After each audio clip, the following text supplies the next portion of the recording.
Le titre de cette vidéo est « Le psychanalyste et sa formation ». Plus précisément, ici, on va voir comment Freud répondait à des questions suivantes autour du psychanalyste et sa formation. Alors, qui peut exercer la psychanalyse? Quels sont les critères auxquels un psychanalyste doit se soumettre et quelle est la formation théorique idéale? Commençons par la première question. Qui peut exercer la psychanalyse? Alors au départ, parce que Freud est l'inventeur de la psychanalyse, et au départ, il n'était pas vraiment confronté à cette question, car c'était acquis que la figure qui pouvait exercer la psychanalyse était le médecin. C'est en 1926, lorsque Theodor Reik est inculpé pour exercice illégal de la médecine, que Freud va se prononcer et va évoquer le terme, va introduire le terme de profane, ou, d'autres traductions, laïque. La psychanalyse profane ou laïque. Et le mot profane et laïque équivaut à non-médecin.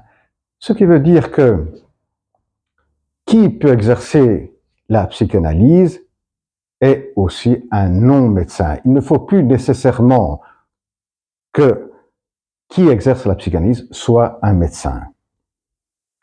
Voilà la grande révolution en 1926. Voyez maintenant les deux autres questions, qui sont les critères auxquels un psychanalyste doit se soumettre pour pouvoir se nommer psychanalyste, pour pouvoir exercer la psychanalyse. Le premier critère est en termes de contenu, car Freud a été confronté dès le départ, après quelques années, à ce problème de visions différentes au sujet du fonctionnement psychique. Et là, il va se prononcer avec cette expression, ce mot ciboulette,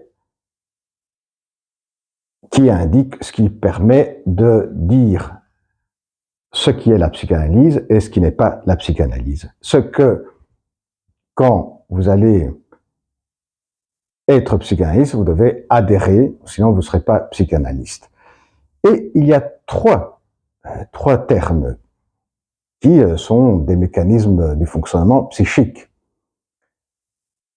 Le premier, c'est adhérer à la conception d'un fonctionnement dynamique de l'inconscient. Deuxième aspect est adhérer à la conception, à l'importance du complexe d'Édipe dans le développement psychique de l'enfant et pour le développement, l'assomption de son identité sexuelle. Et troisième aspect est l'étiologie sexuelle des névroses. Voyons maintenant le deuxième critère qui apparaît seulement en 1912,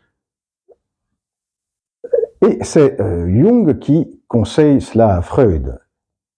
C'est d'instituer ce critère que qui va occuper la position de psychanalyste, qui va exercer la psychanalyse, doit avoir fait lui-même une psychanalyse. Ensuite, on va l'appeler analyse didactique,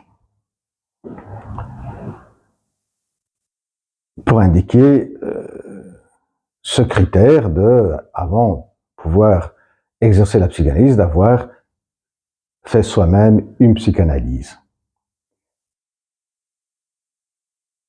Voyons maintenant la formation théorique idéale. C'est-à-dire, quelle est la formation théorique, quels sont les thèmes que devrait étudier une personne qui veut exercer la psychanalyse. Il y a l'histoire de la civilisation, la mythologie, la psychologie des religions et de la littérature. Et à cela, il faudrait ajouter également la sociologie,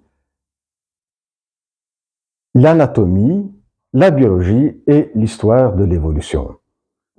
Et en 1926, lorsque Freud cite ce programme idéal théorique, dit que, en bonne partie, il est réalisé dans l'Institut de psychanalyse que lui-même avait fondé en 1910. Car oui, après, il faut aussi un lieu où pouvoir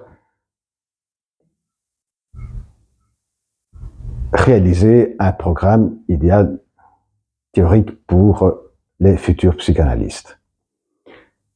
Eh bien voilà, en ce qui concerne le psychanalyste et sa formation pour Freud. Prochaine vidéo, au revoir.